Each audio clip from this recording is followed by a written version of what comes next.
அண்மைச் செய்தி. சம வேலைக்கு சம ஊதியம் வழங்க கோரி வரும் 12ஆம் தேதி முதல் இடைநிலை ஆசிரியர்கள் தொடர் போராட்டத்தை அறிவித்திருக்கின்றனர். அண்மைச் செய்தியாக பார்த்து வருகிறோம்.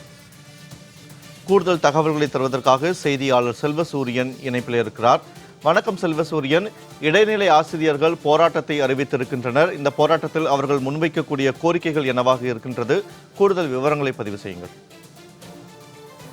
சம ஊதியம் வழங்க வேண்டும் என்கிற கோரிக்கையை முன்னிறுத்தி இடைநிலை பதவி மூப்பு ஆசிரியர் இயக்கத்தினர் தற்போது மீண்டும் போராட்ட தேதியை அறிவித்திருக்கிறார்கள். அதன்படி பிப்ரவரி 12ஆம் தேதி அவர்கள் தொடர் போராட்டத்தில் ஈடுபடுவதாக தெரிவித்திருக்கிறார்கள். ஏற்கனவே கடந்த முறை நடந்த போராட்டத்தை பார்த்தோம் என்றால் இடைநிலை பதவி மூப்பு ஆசிரியர்கள், தற்காலிக ஆசிரியர்கள், டெட் தேர்வில் பயிற்சி பெற்று தேர்ச்சி பெற்ற ஆசிரியர் சங்கத்தினர் என 3 சங்கத்தினரும் இந்த டிபிஏ வளாகத்துல கூடுதலாக கூட்டமாக ஒரு போராட்டத்துல ஈடுபட்டாங்க. அந்த போராட்டத்தின் போது மிகப்பெரிய அளவுல ஒரு அரசியல் ரீதியாக அது மிகப்பெரிய ஒரு அளவுல பார்க்கப்பட்டது. அப்போதைய தினத்துல அது அரசுக்கு ஒரு மிகப்பெரிய நெருக்கடியாக இருந்தது. அதனால் அப்போது இருந்த அந்த பேச்சுவார்த்தையின் அடிப்படையில இவர்களுக்கு இந்த பணி உயர்வு மற்றும் அந்த ஒரே சம வேலைக்கு சம ஊதியம் என்பது வழங்கப்படக்கூடிய அந்த கோரிக்கை என்பது நிறைவேற்றி தரப்படும் என்கிற வகையில அவர்கள் பேச்சுவார்த்தை என்பது நடத்தப்பட்டு அந்த போராட்டம் என்பது அப்போதைக்கு முடித்து வைக்கப்பட்ட நிலையில தற்போது வரை இந்த சம வேலைக்கு சம ஊதியம் என்பது வழங்கப்படவில்லை என்கிற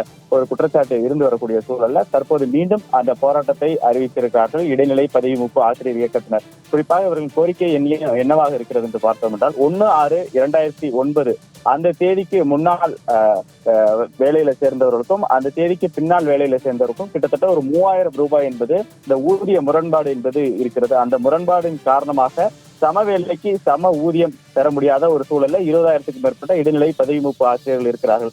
அதன் காரணமாகத்தான் இவர்கள் எங்களுக்கு ஒரே பணியை செய்கிறோம், ஒரே கல்வி தகுதியில் இருக்கிறோம், எனவே எங்களுக்கு ஒரே அளவிலான ஊதியம் வழங்க வேண்டும் என்கிற கோரிக்கையை முன்வைத்து 12 ஆண்டுகளாக போராட்டத்தில் ஈடுபட்டு வருகிறார்கள்.